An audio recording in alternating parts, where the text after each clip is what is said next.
Hello everyone, it's Seth Chandler with Slab Lab, and we have an amazing guest today that really needs no introduction, but let's face it, he's John Brush, the president of David Lawrence Rare Coin.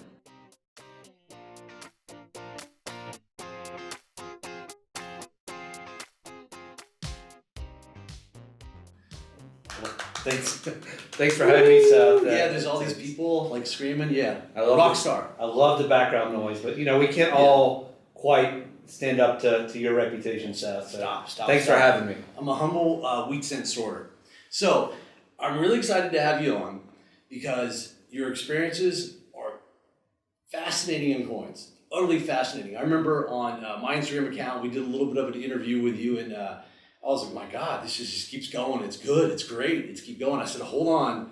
This is going to be outstanding for Slab Lab. So I'm so excited to have you here. And you're still really young to have all these experiences. How old are you, by the way?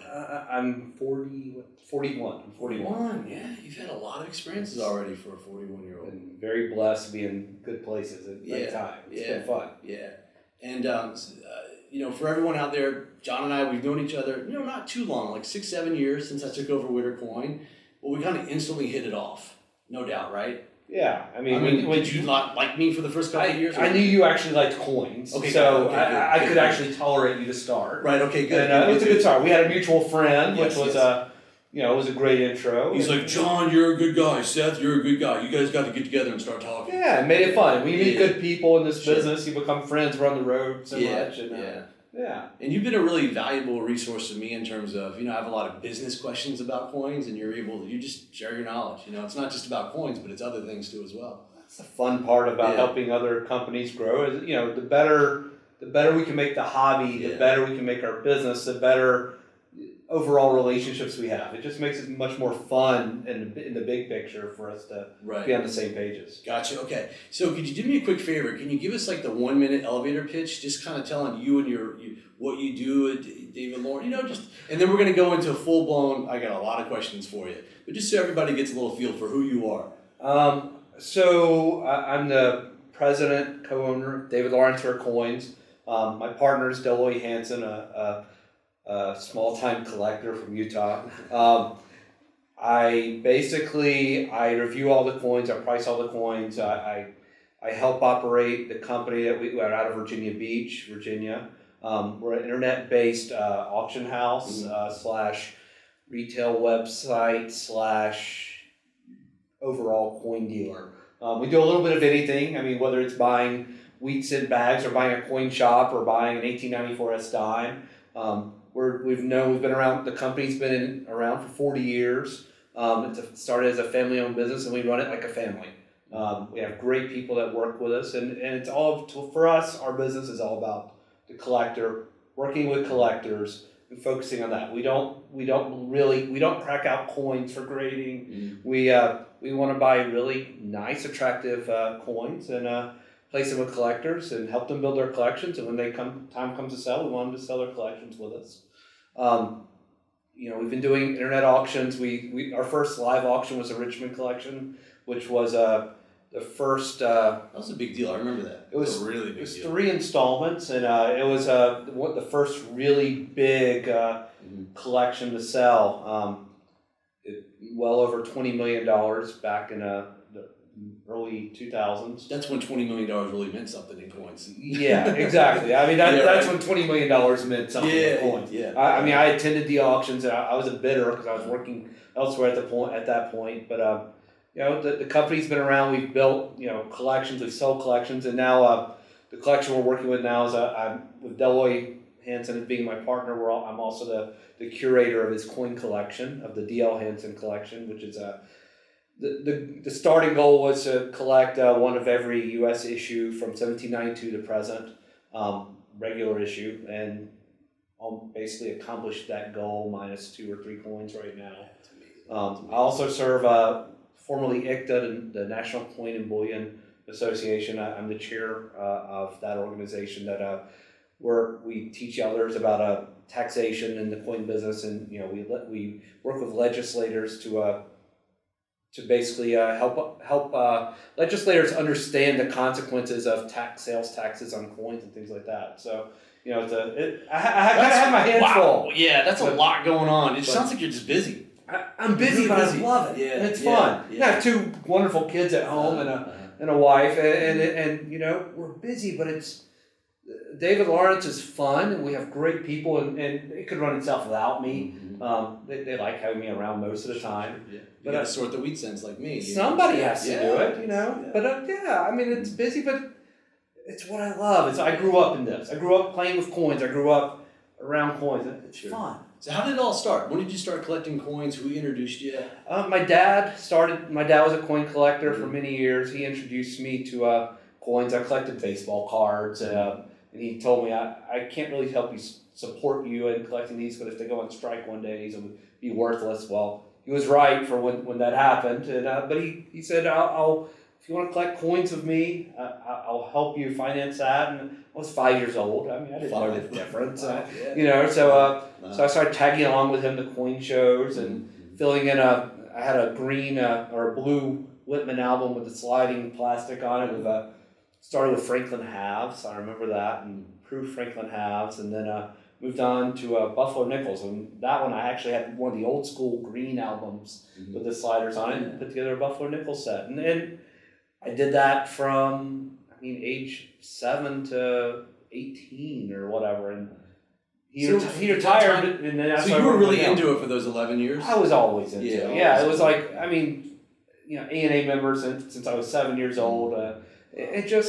I was into coins. And went to summer seminar when I was 15 for the first time, and it was no turning back after that. Yeah, that's cool. That's very cool. So when did it so from 7 to 18, when did it really get serious?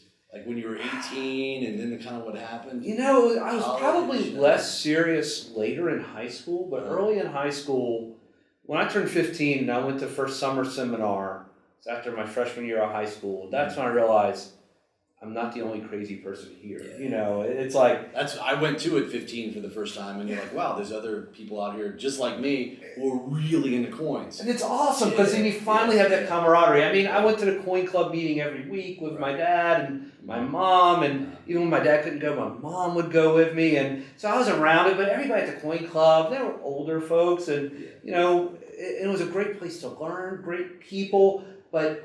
You're like, okay, am I the only person under the age of 20 in here or under the age of 40? And then when I went to Summer Center, I'm like, oh, I met some great people, and people I still keep in touch with now. That's cool. Yeah. You know, that are still in the coin business, and people that are like doing great things in the world, like doctors out there in the world. I mean, it's cool. Yeah. I mean, really interesting people, and that's when so at age 15, when I saw that happen, I was there. Yeah. Maybe senior year in high school, we focus a little bit more on graduating and what's next, but it was always there. I just kept going back to summer seminar. You brought up a good point. I've always felt that people that collect coins for a few years or more, even if they disappear for a little bit, they're always going to circle back. Yes. And so you have this lifelong friends. Like you mentioned, you're really good friends with a lot of people from the A&A summer seminar. Like I still know 4 or 5 people, and it was a class of 20. Jim Stoutenstein was out there. We went, in '87. And my buddy Jim Essence, who's actually flying out to Wintercoin U to give a talk on errors, he was actually there too as well. So you always have these people you can rely on, like it's these crazy. good people. It's cool. Yeah. And you meet people, and they don't necessarily all stay in the coin business. Yeah. I mean, I know a Starbucks executive, and there's doctors, multiple people that are doing really good things in the world. But yet, I also have people like Dustin Johnson at Heritage and Steve Roach, who's with Coin World and several other places. I mean, I met Ryan Carroll when he was 13 or 14 years old. All these folks that, you stick around, you see people, and they're lifelong friends. So you went to one A&A summer seminar? Oh, I went to, I think I've been to 8. You've been to 8 summer seminars? I went as a student. Is this like an 8-year, you know how kids can't get through college? Did you have problems? Like you failed a few times, or 8 times a lot? I went 4 times in high school. Then they extended the age to 22, so I went twice in college, I think. And then I taught 2 years. Okay. I helped teach the advanced grading class with Bill Shamhart when he was teaching that. Okay. For 2 years. Yeah, so, Shamhart, great. Yeah. So that was so I know I've been 8 years. I've probably been a few more, but I can't really. When I got married and had kids, it became a little bit harder to get out there. But So tell me about your college years in coins. How did that go? My dad actually retired when I was 15. So he started setting up at small local coin shows and things like that, and I would tag along with him. So that it kind of evolved into that. And when I was in college, did the same thing. So on occasion, so I would meet him. I went to college in Birmingham, Alabama. I grew up in Anderson, South Carolina. Birmingham's about a 4-hour drive, but it kind of expanded the range of coin shows that my mom and dad would attend, because then they would start going west, south to Alabama. So I would tag along and meet them at a coin show for a weekend every couple of months, and so I was still involved in it. But I had to work through college. You know, it was a very working class family. Sure. And so I think I had 3 jobs my freshman year, just kind of cranking it through. But then I would help them out on the weekends on occasion. So I always stayed close to the coin business. I read my Coin World. I stayed close to my friends, and I would still go to the coin shows I could. I always try to get to the A&A and the fun show. I could make the fun show like a school event. I wrote papers for like a January term thing. I was just always incorporated into the fun show, so it was a school class. At this point, are you thinking coins could be a career, or it's let me see what my options are like? Maybe like what was your vibe? I had no idea that coins could really be a career. I mean, I mean, in general, or just I knew that people could do it, but I didn't know how they did it. Okay. I was like, because you see coin dealers out with inventories, and I'm like, that inventory costs more than my family's. The house. That one showcase of raw coins is worth more than our house. And how do you get the money to do that to make a living? Yeah, it's like so. I had no idea how the concept would work, and then you figure out ways of making money, but so you're like, I can't support a family, I can't support myself, let alone anything else with that. So I didn't really see the big picture of what I would do with it, and then but I just wanted to stay close to it. I loved coins. I wanted to collect. I wanted to stay close to what was going on, and so I kind of kept my finger on the market. And then my senior year, I got a full scholarship offer, a full ride to Emory University for grad school, and I was going to study history of religion and kind of see where that took me. And but at the same time, Heritage offered me an internship that summer. So they knew you from how did they reach out? How did they know you? Actually, right after 9/11, right before 9/11, I sent them an application to apply for their intern program. They didn't know me at all. Yeah, so you felt like a little one. So it was like, and it was like the first week that flights were going back out after 9/11, that they had booked me a flight to fly to Dallas at 6 in the morning. I was terrified, but I got on this American Airlines flight, flew out to Dallas. And they said a cab will take a cab, we'll pay you back for like I hope I could afford the cab ride, But so I did that. I stayed there literally at the Heritage offices all day, did their interviews, and a lot of people still at Heritage who interviewed. Oh yeah, Paul Mitchell interviewed me. I know Jim Stouchestein was there, Lee Abramson was there, Doug Balaco was there. There were a lot of people that are still there. I mean, most of the upper end folks were still there to manage. Did it feel like an interview, or you know what I mean? Total interview. Really? So it's a good grown. I wore a suit, and they all kind of laughed at me. They're like, "We don't wear those here." It's a good grown-up experience. Yeah, I have on my tie, and they give me they gave me these tests that were like personality tests, and then like some math tests, and it was a little bit of everything. I was like, "This is kind of wild. Is this what a job interview is like?" Right. And then at the end of it, they're like, "Hey, well, you can come in as an intern. We'll pay you something, and we'll take care of your housing, and come on out." And so the day after I graduated, I was in my best friend's wedding, and then my dad and I drove out to Dallas, Texas the next day. And I started there and lived in La Quinta for a while. It was awesome. I had the best experience. And how old were you at this time? I was 22. So just on your own for your first time? Yeah, I mean, post-college, didn't know anyone. Yeah. But Dustin Johnson, who I had met from summer seminar, had been working there for 2 years. So he kind of showed me the ropes at Heritage, but all those relationships kind of came back. So was it? I mean, Heritage. Let's face it, they're monsters. They're huge and amazing, wonderful people, but it's about the coins too a lot. So when you're at Heritage, you're seeing a lot of cool stuff every day. Was that unreal? I didn't see them. Really? I didn't see them. What's up? Because you're just Heritage too busy is such a huge company.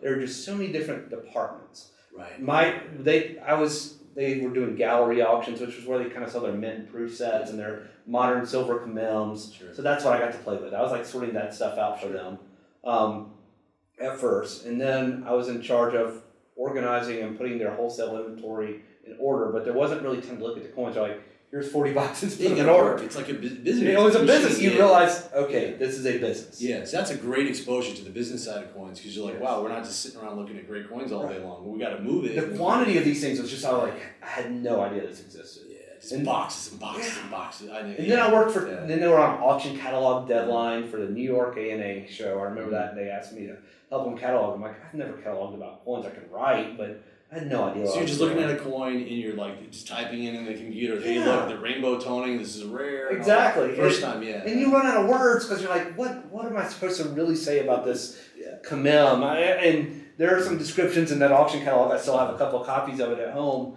that are, oh yeah, I definitely wrote that one, but that doesn't match anything else that's in this catalog. Yeah, but it was a phenomenal experience. You met some super smart people and kind of just got to watch a little bit.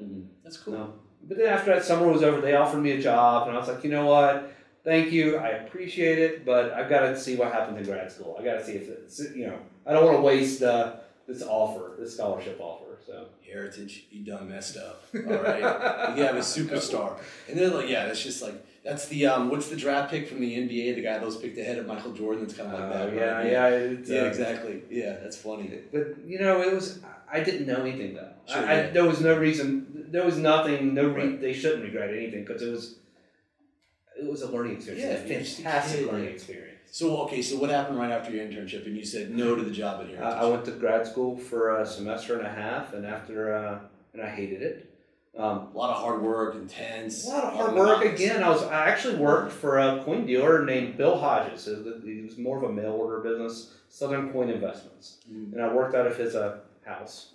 But Bill had been around forever, and I worked for him in my days I didn't have class, so I was still very close to coins, and it was a great experience. He was very fair with me. He was it wasn't certified coins, mostly raw coins and things like that, proof and mint. So you're writing things up, cataloging, or just selling, shipping? I pulled orders everything for him. I didn't have to do the shipping. I basically pulled orders, and I was kind of like a assistant numismatist. Right. So you had to know coins, but you did a lot of mundane. I had to know how to dip silver eagles at a tone, that kind of thing. And it was fascinating. It was interesting, but after I'd been, he offered me to work there full time. I'm like, you know what? I love you, Bill, but this isn't, there's no future here permanently. Sure. I didn't know. So I sent a resume to Heritage again because I was like, I could go to work for them if I have to. And I said, so you're like Heritage. I already said no, but I'm coming back. Yeah, but they had offered. They said come back anytime you want. That's cool. So I was like, okay. So I sent them. So you recognize something. Yeah, I think Heritage will take anyone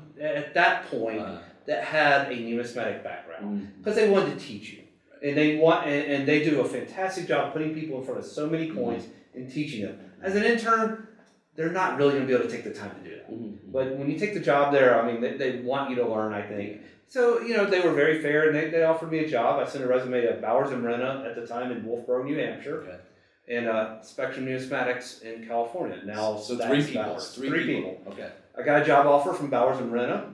I was taking the job, and after I'd interviewed up in Wolfboro, New Hampshire, I'd never been up there. It was amazing, really cool little town.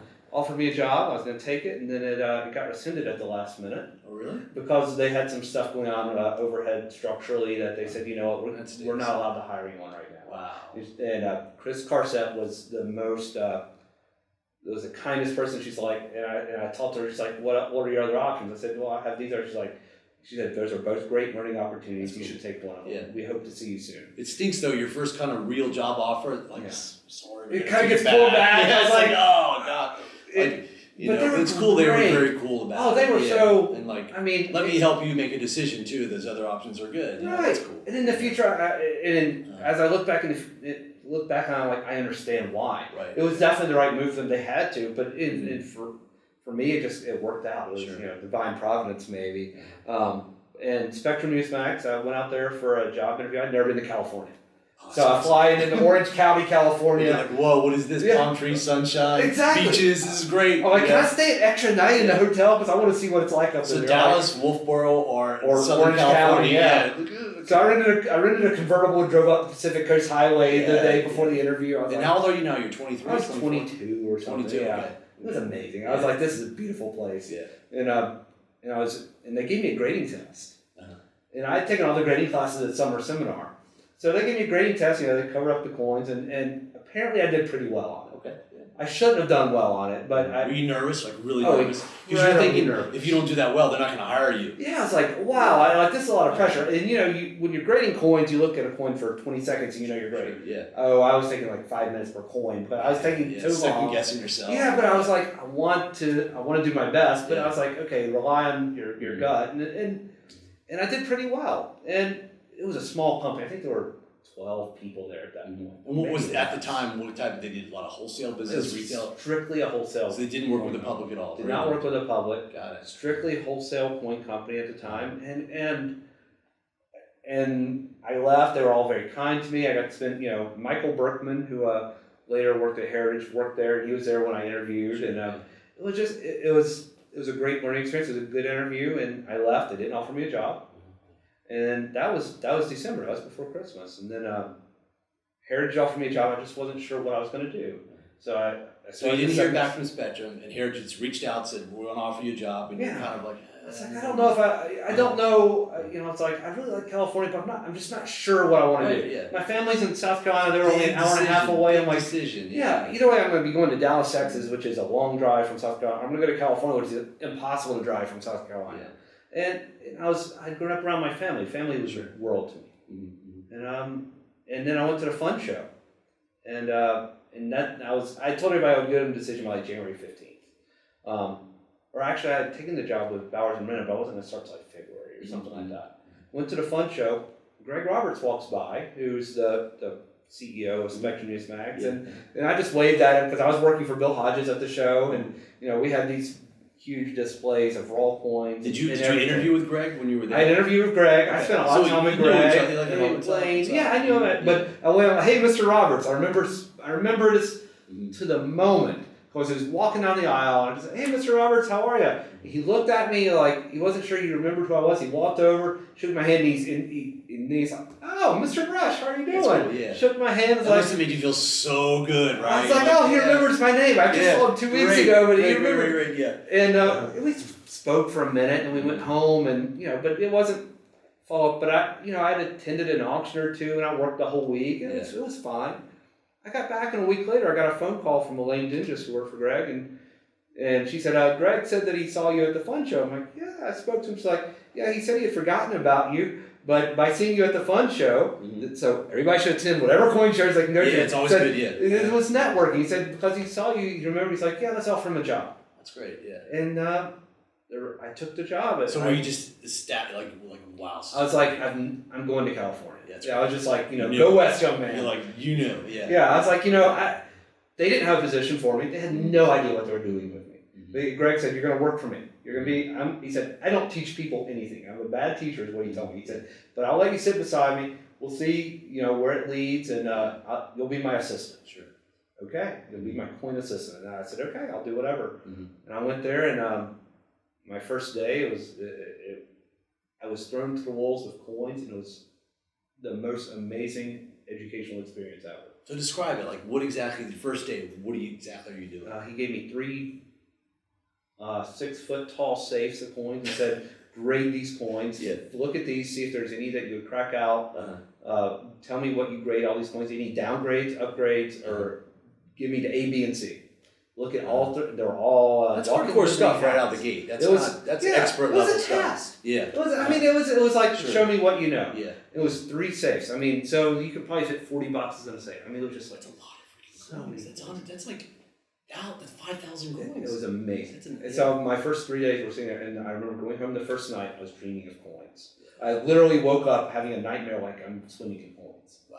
And it's much different than when you were at Heritage in the sense that, they kind of came and quit. There's different departments. You're actually literally swimming in coins. It was a small team. Yeah. It was a small, focused wholesale company, and I had no idea what they did. Yeah. And then, but it kind of, as the evolution of things went, it was like, we're a small company, we all handle everything. Sure. Yeah. And they were very, very good teachers. They were great people to me. They treated me like they knew I was coming from, didn't know anyone. Right. And I just jumped in, and I worked, I don't even know how many hours, but it was fantastic. It was a great learning experience. So you said that Greg had mentioned, I'm not a great teacher, but here's all the work I want you to do.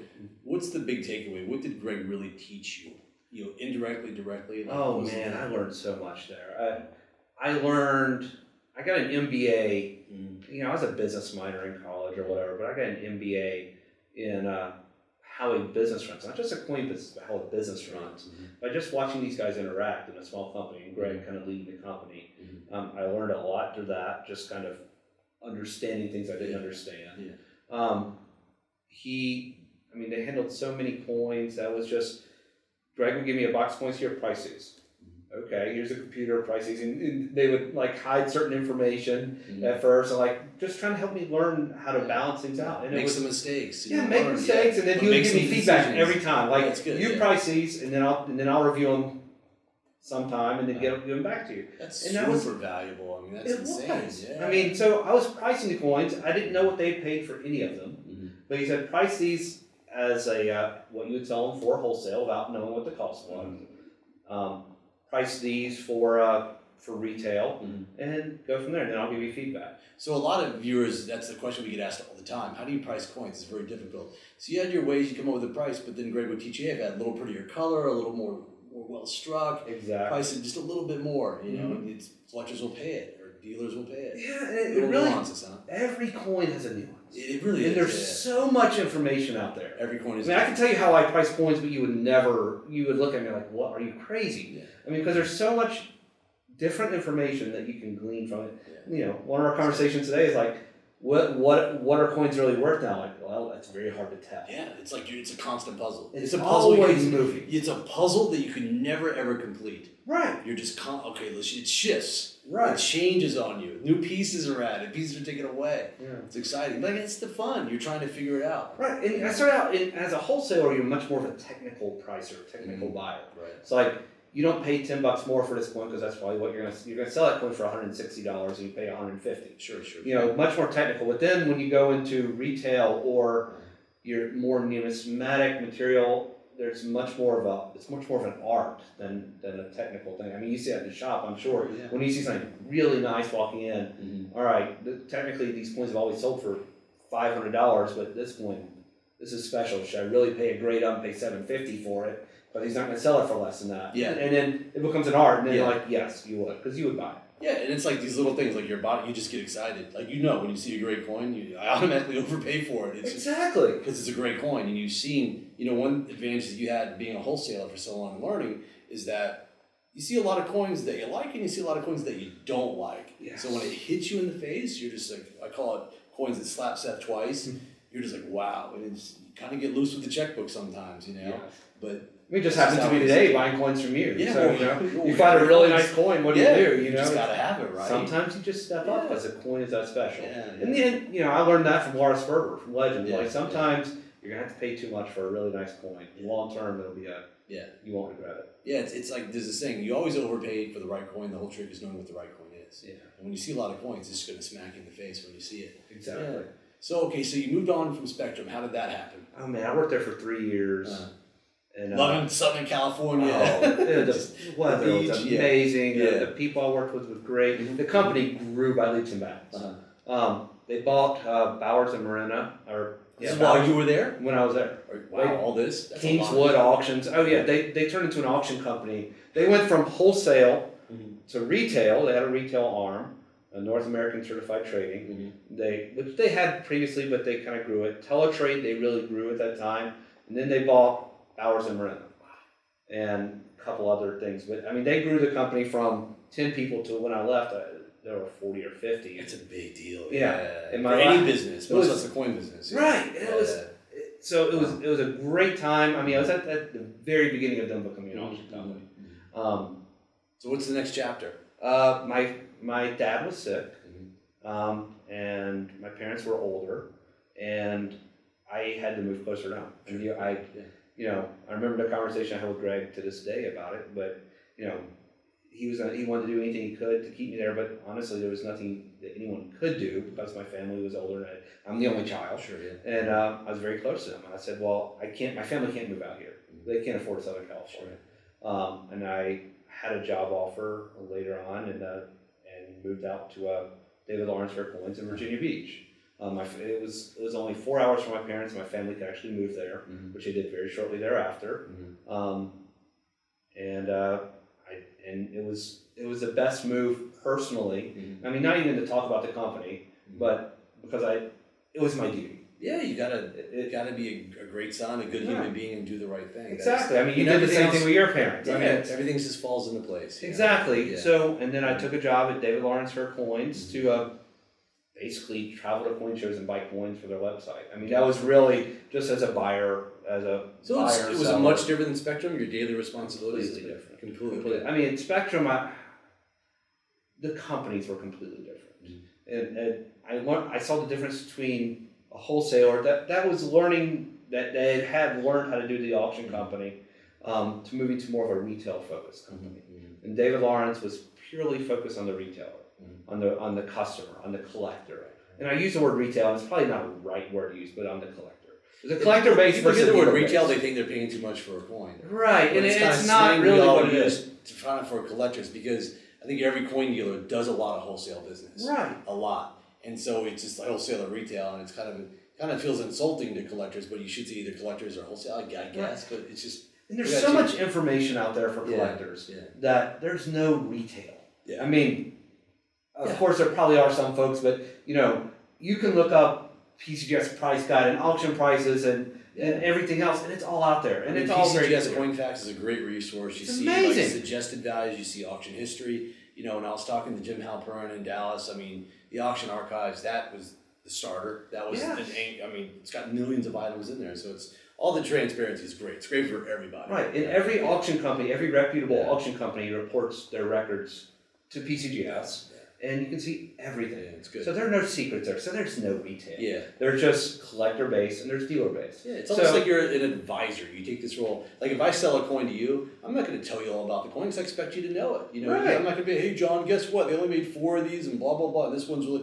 You're going to look at me like Seth, like I'm a coin dealer, right? Right, exactly. Versus with a collector, you take your time, you plan strategy. You say no to a lot of coins. Yes. There's a lot goes on behind the scenes that a lot of collectors don't realize. And a lot of times you tell the collector this coin isn't right for you. Yeah, a lot. And you have to, and you have to be okay with saying that. You're like, you might really want to sell that coin, but if it doesn't fit everything else you sold them, it doesn't fit. It doesn't fit. Yeah. And more coins don't fit than fit. Way more. Exactly. And it's the same amount of work. Yes. Like you go look at a coin and you're looking at it and you're just like, you know what? This is the wrong kind of coin.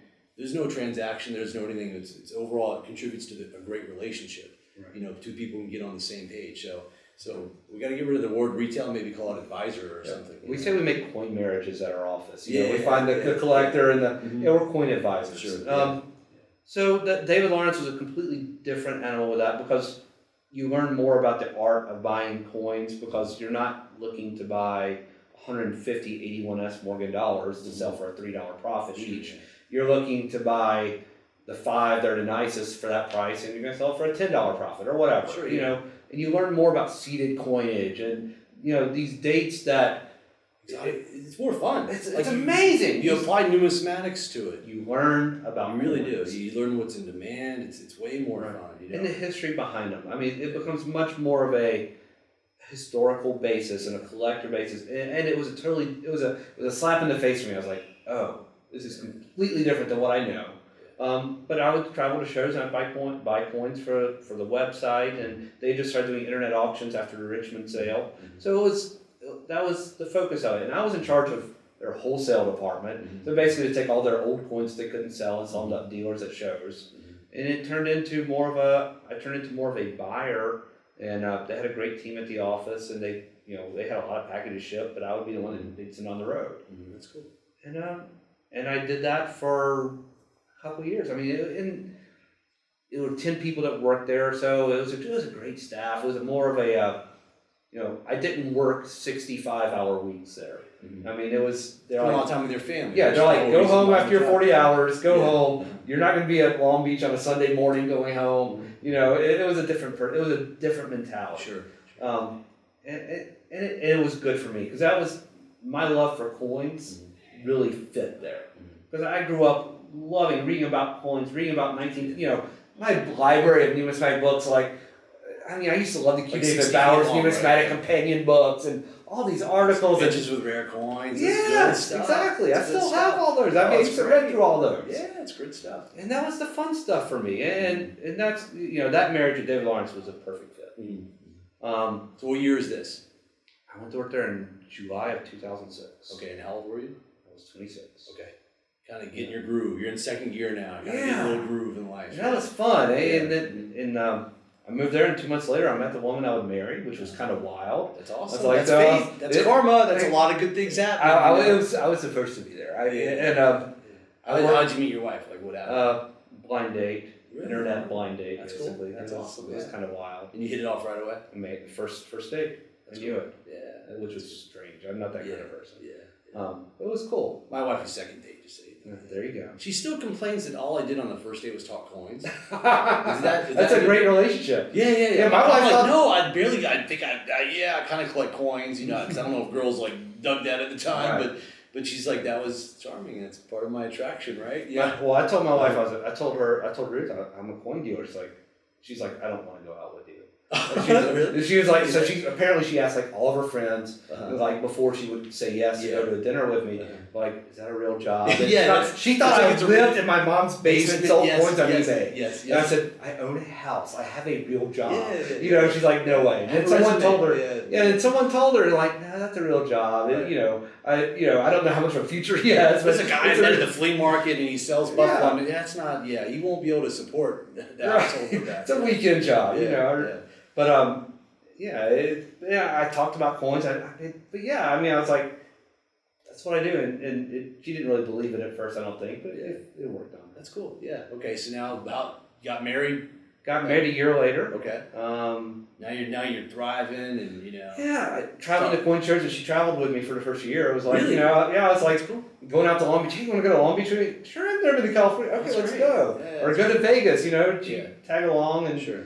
And it was fun. It was fun. I mean, so I just kept buying coins and going to shows. I mean, it was just kind of like that's what I did. I love coins. I met people, and I'm sure you created a bond with a lot of collectors too. Oh you were, like, advising them. And I really didn't get to meet with that many collectors on the road, which was the interesting part because David Lawrence really didn't take tables at a lot of shows at that point. It was more about going to shows to buy coins, and the bonds with the collectors came through phone calls. And that was always interesting. But then we started taking more tables, and then I started slowly getting to know collectors and kind of seeing that side of the business, and that was interesting. People are fascinating. I mean, it's just like, I always see the word clients, but after like a few months, after they're like friends. They are friends. They're like friends, but I guess they're clients, but they're still friends because, I love people, you love people, and there's some fascinating stories out there. And I think people who collect coins that are serious, there's some really interesting life experiences they've had, and you're just like sitting like, wow, this is really cool. They all have stories. Yeah. I always ask them how they get into coins. It's always my favorite question to ask. But then you just find out what they've done in life. Sometimes I feel bad, like I haven't accomplished anything in life, you know what I mean? Because they're just a like, coin dealer. It's like, my wife makes fun of me, she does impersonations of me, but it's just like, wow, that's what's cool, is the people. It's the people. It's 100%, and the people and kind of what they want to do. Yeah. Like, cause not everybody wants to build a set of Morgan dollars. Sure. There's a reason they want to collect a date set from 1896, because it was their grandmother's birth year or something. Right. It's just fascinating stuff like that. It's like... you bring up a good point, because, I have my own biases towards what I like, and as a person who runs a coin firm, you got to disassociate with that a little bit. You can't your style of collecting, you can't always advise that. It's not always a right fit. But there are some people that collect the most craziest stuff that I have zero interest in. But once, within 10 seconds, you see that passion, it's coming from the heart, I'm all ears. Right. I'm very curious. You want to learn about it. I want to learn about it, yeah. That's why at every major show, and we encourage all of our viewers to do this, every major show, there's always an exhibit section.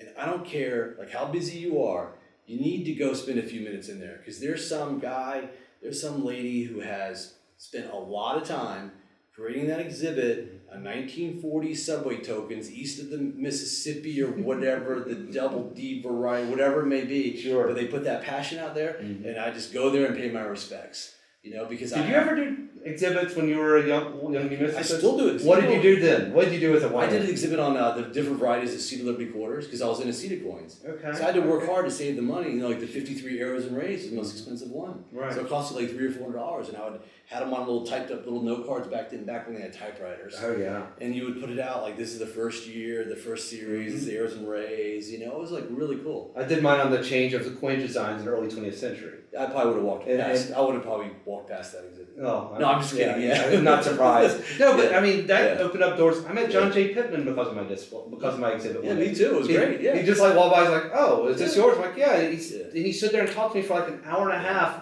about my coin collection. I had no idea who John J. Pittman was. Sure, sure. And then you know I started talking to him and I learned, Yeah. and I was like, "Wow."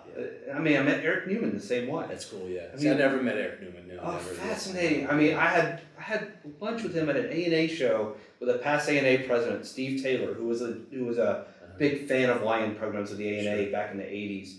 He did paper money exhibits, but he introduced me to Eric Newman, had lunch with him. I mean, Eric was older at the time, but his mind, I mean, he was probably in his mid-90s at that point, but just hearing him talk about these things, like, oh, wow. Whole nother level. Yeah. Like not only the whoa. knowledge, but just like, I mean, talking about a coin deal from the 1940s, having all 5 1913 vehicles. Amazing. Like, I wonder what it's like for these old school gangster collectors when they look around and they see all these slabs and gratings and stickers and pluses. It's helped the hobby. It really has. It's helped translate a lot of things but from their perspective, it must be different, you know? Change is tough for older people, you know, but you have to embrace change, and that's where, you know, I think the industry has done a good job, you know.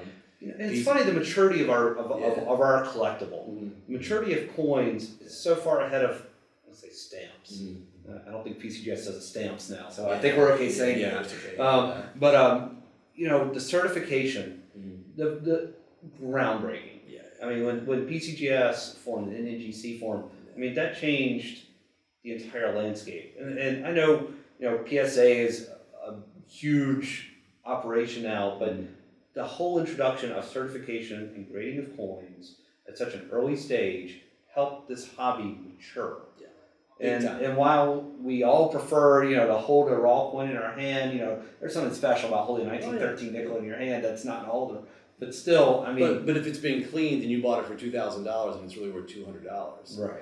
That's where it kind of developed into it, because the coin business grew because so many more collectors came in, Right. and there wasn't really a way to really protect the collector so much. They had to pick somebody to work with. And that's gonna be hard as a coin shop because you're getting everything in. Yeah. And we only deal in certified coins at Dell Loy as far as on our on our front facing side. Yeah. Raw stuff we handle differently. Yeah. But yeah, you But want back then it was scary. I mean there was huge risks. The collector had to know a lot more kind of on their own, Yes. or really do extensive due diligence to find the right advisor to work with, to find the right dealer to work with. And even the right dealer might not even know sometimes. Yeah. That was hard back Sure, then. Sure. So I mean, certification of coins, that was the biggest change in this hobby period, I think. Right. But Because, you know, Eric Newman was like, well, it's good, it's fine, and then it's kind of uncirculated. There's uncirculated with cabinet friction. Then there's a proof. You know, that was about it. And it's kind of like looking at an EAC grade, like MS64 or XF40, which is, you know, it's hard. Yeah, that's cool. Yeah, I'm going to open up these doors and meet these people. It's amazing, you know, it's people I only read about. You treasure those memories, right? Yes. I mean, that's kind of the whole basis behind Slab Lab is we've had so many conversations, you and I, with these people that have been around forever. Mm-hmm. Now, unfortunately, they're gone. And you just wish we could record, like tell the story a little bit more and get that on tape to share with everyone, you know? Yeah, there's so many people from my coin club growing up that, you know, I know they had stories about, I mean, they shared a lot of them with me. Yeah. But you don't hear them anymore, you know? I mean, there was a guy, there are just so many people that, you know, that have done special things and that have collected these things and I love this concept because this is stuff that needs to be saved for posterity's sake. Yeah. I don't belong here. No, you know, I don't belong here, but I'm yeah. glad I'm your friend, so I got the opportunity to do it. No, but it makes this hobby fun. It makes our business fun. These stories and the people behind it, it's what it's all about. Yeah, yeah. Sometimes I think I'm not a very good coin dealer because I spend all my time talking and catching up and telling coin You guys stories. actually make money doing it? You know, yeah. It's You like, make money telling stories. I love yeah. it. But your personality and how you relate to collectors is I mean, top notch. I mean, Oh, I look thank at you. your social media stuff that you do, Oh, thank you. and I'm just like, man, Yeah. I wish, I wish I could do that kind of Sure. stuff. I was like, man, I just need to hire someone to be able to do that. Yeah. It's like, It's fun. it's bringing Yeah. the hobby to the new generation, and that's what this hobby is. It's struggled with. I mean, because It's 10 years behind everything else. yeah, I mean, Always. we can go to Target and buy baseball cards, but you can't go to Target and buy a 1909 SVD cent. Yeah. I mean, you can't afford that stuff either. I mean, that's a YN in most Sure. cases. So, Sure. bring it to down to a level and catching us up. That's huge. Yeah.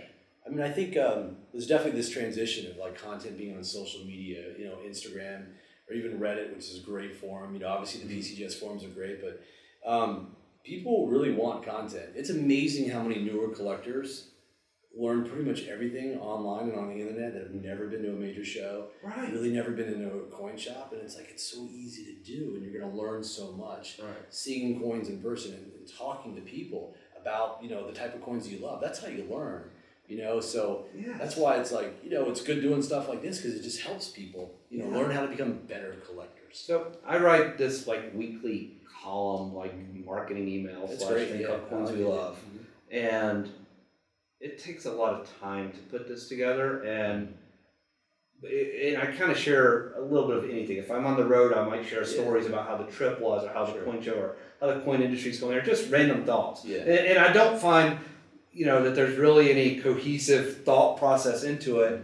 But I was actually a sports writer in college, so I don't mind writing. Sure. But it takes so much time. It's like we were going to stop doing it, but every time I went to a coin show, I had 4 or 5 collectors come up to me and say, "Really love what you wrote." I'm like, "Really?" It I'm like, fuels it, doesn't it? I'm like, "You really like that?" They're like, and then I'd have conversations. I was like, because I honestly thought we should stop because it was taking more time than what I didn't think people actually read. Yeah. And then you realize people want to know what's going on. People like hearing this, and that's when you realize content. Yeah, the feedback PCGS has done such a good job it's immense the last year. owning this Definitely. content and jumping out there and putting stuff out there, and with their magazine and started out with just with their message board was great, but now they're just putting out like info, and it's good stuff. People want it, and like you said, when people give you feedback, it just fires you up to do more because you realize, because you actually, like with me, I kind of do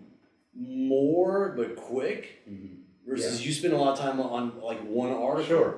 And it's great to hear the feedback because it just fuels you to do like more, like write more articles or do this because people are really getting something out of it. And for us, it's like it's kind of what we do. It's what's always in our head, and that other people find that information so valuable. It's like, yeah, this is good stuff, and you just got to get it out there more. So it's fun. That's one of the benefits. I mean, not the benefits to COVID, but it made us re-examine. Like I started getting more active, on Instagram and social media because we had more time. There was no traveling to coin shows and things like that. So, it's fun. It's fun, all the resources. And, it gets into the young numismatists too. They're all over social media. It's crazy how many of them there are. And, we all try to do content and stay toward them. You might be the first person to actually figure that out too, Seth.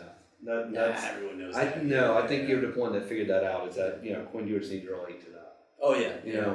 You're a younger generation coin dealer. I mean, most of the coin dealers out there, are a bit older than you, a bit older than me. But now there's a younger generation. I like to think I'm young, but I'm not young as they are anymore. But the collector-based dealers that actually care about the collecting community needs to really realize, okay, we've got to meet collectors where they are now. Yeah. And social media is where they are for kids. Oh yeah, they're everywhere. Even kind of everyone. It's kind of shocking. Yeah. That most people that are really advanced collectors, they do get a lot. I'm kind of shocked. It's like what you said. It's like I remember, I think it was a couple of years ago. Somebody goes, "Oh, I love that Instagram post you did the other day." I'm like, "Really? You pay attention?" He goes, "Yeah. If I'm a 64-year-old guy based in the middle of nowhere in Minnesota and I'm paying attention, that means it's working. So keep doing it." And I'm just like, "Whoa, really? Wow, okay." Wow. And then over time, people will just throw out a compliment, and it's like, "Wow, that really you paid? Okay, great. What type of more videos do you want to see?" So and it just helps. It helps the community. It brings everybody together too as well. So Yes. That's the fun. Key. Yeah. So how far did we go off track there? We just get so passionate. It's easy. Fun. It's fun, right? We could talk for hours. Absolutely. So just to refresh you, you're kind of hitting your groove. You got married. I was traveling to coin shows. Uh-huh. You know, a year and a half later, I have our first kid. So my first son, Wesley, was born in April 2009. Mm-hmm. And the reason I remember it so well is that there was a Central States coin show in Cincinnati, Ohio. Mm-hmm. First major show I hadn't gone to since I don't know, 2003 when I was in Spectrum, and it was because Wesley was due. And that was the Joseph Thomas sale, where a collector had been putting together a lot of coins over the previous 3 or 4 years, decided to sell the collection he had put together. There was a lot of coins that entered into the market, and I think that, you know, we'd all had the economic slowdown issues, and then I think the coin market saw that. And that auction was a great opportunity when you look back on it, but at the time it was terrifying. Mm-hmm. So you saw a lot of coins that had been selling for $100,000 sell for $70,000 and stuff like that. It really affected the overall marketplace. And at that point, John Feigenbaum, the owner of David Lawrence, who I worked for, decided, you know, we probably need to downsize David Lawrence a little bit. Mm-hmm. There were a number of people that were just kind of, that were leaving on their own anyway, and just wasn't going to replace them. Mm-hmm. There were a couple people that found new places to go, and at that point, I think we had staff maybe 17, and we took it down to maybe 7. That's a big deal. It was a big deal. That's wasn't lean. my call. Yeah. It had nothing lean. Did it increase your workload? Yes, it increased everybody's workload that was there, but it was probably necessary because everything was starting to slow down.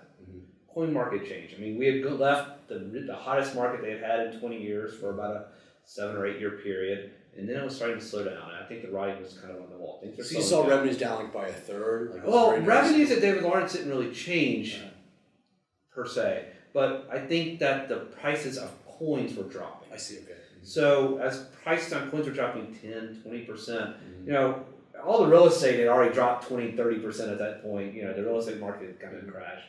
So the coin market started slowly down.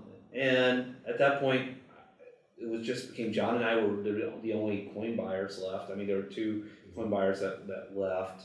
And John was kind of taking a step back, and the whole coin business really changed. It was less retail, less collector base, and the company less people to advise. A lot less advisor roles to be had, and the whole market changed. It was fascinating. I'd never been a part of a slower market. This is the biggest shift you've ever seen in your career. By far. And what year is this? It was 2007. It started April of 2007. And I didn't really know what to think of it. I was like, I just kind of hope my job would still be there down the road. I was like, okay, what's going to happen? And the company did fine. I mean, it was a good. The way the timing worked out, John was ahead of time. He saw this happening. The 10 people cutting down your payroll by 10 made a people huge difference. The company stayed alive and did fine based on that. But it turned into a lot more dealer-to-dealer transactions. The market really turned into a lot more trading and things like that. The coin shows were not as active. So it was more like trying to make a buck or a quarter than just singles all day long hitting singles. Right, exactly. You just had to work hard. Put your head down. You had to work really hard to make less money, but the goal was to survive. Yeah. And we survived 2 or 3 years, and then things kind of, we took our focus after that to be, okay, go back to the roots as the market started to improve, go back to the roots from 100% collector. As you know, the wholesale business started to really slow down. Sure. And at that point, like, you know, our roots were, David Lawrence Feigenbaum was Cirque Barber half dollars. He wrote books on barber coinage.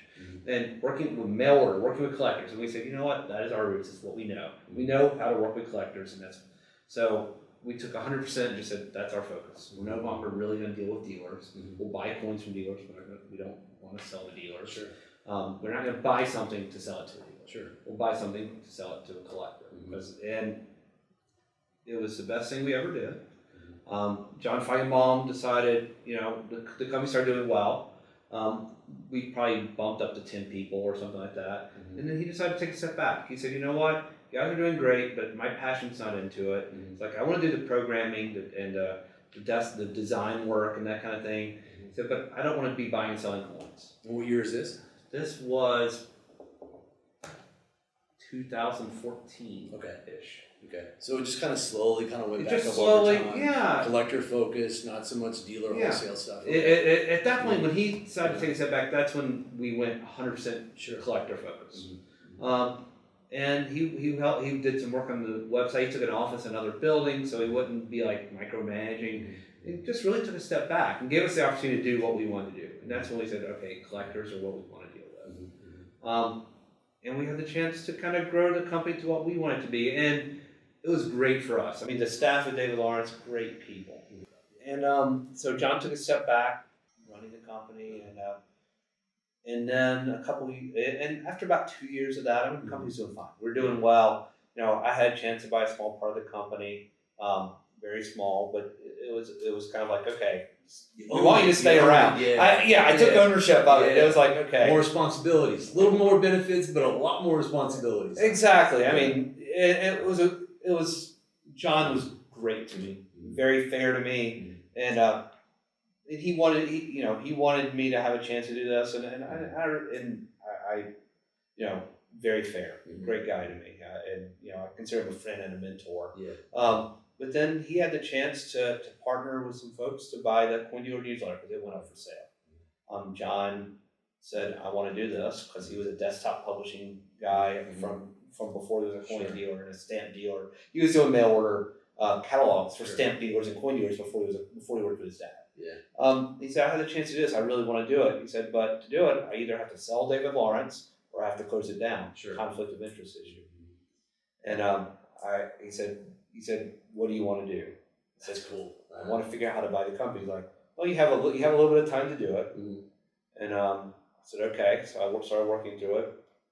Went through about 3 or 4 kicks on the tire, as they say, with different folks. And there are a number of partnerships that would have been really good, but I think that the fact was most people didn't get the vision of what David Lawrence was. A collector-based coin company. Coin dealers don't understand that. Coin dealers want to sell to the other dealer. There's not a whole lot of value to a wholesale-based coin company. This is a company that had a client base. This is a company that existed for 4 years.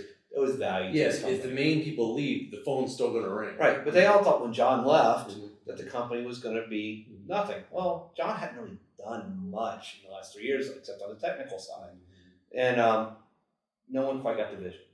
And after a while, I was like, I don't know if I'll be able to do this. John was going hook, line, and sinker with moving CDN to Virginia, and then all of a sudden one evening I got an email from a customer who couldn't log into his account.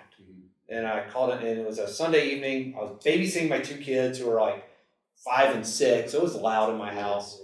And I was like, I don't know this guy, but I'm going to call him up and give him his password. Call him up, and it was Dell Loy Hansen. I had an 1.5 hour long conversation about resetting his password. He told me everything that was wrong with our website. Really? And he's an expert on websites. Oh, no, not at all. But he told me this is what I'd like to see. I'm a collector. This is what I'd like to see. Okay, I'll work with that. So I took some notes. We had an 1.5 hour long conversation about what he did and what his mission was. And that was kind of a point in time where it was a kind of a change in perspective. Okay, that's part 2. Yes. Okay. So, for everyone, this was exciting. Great to have you on this edition of Slab Lab. Awesome. Thanks for having me. Fun. Yeah. I love talking with you, Seth. Oh, thanks. I appreciate that. You're not bad yourself. I want to interview you next time. Yeah, I'm not that exciting. Yeah, it's kind of boring. Yeah. You have no idea. So part 2 is going to be kind of the major, what it's like to work with Dell Loy Hansen and the major transformation for your firm. It's a big game changer. So it's going to be exciting to hear all that and some of the big coins you've had. Now, it's going to probably get more into coins. I'll actually get to bring coins and do a show and tell. Yeah, of course, right. Of course. That'll Awesome. be part 2. So thank you everyone for watching. Really hope you enjoyed it. We had a good time doing this.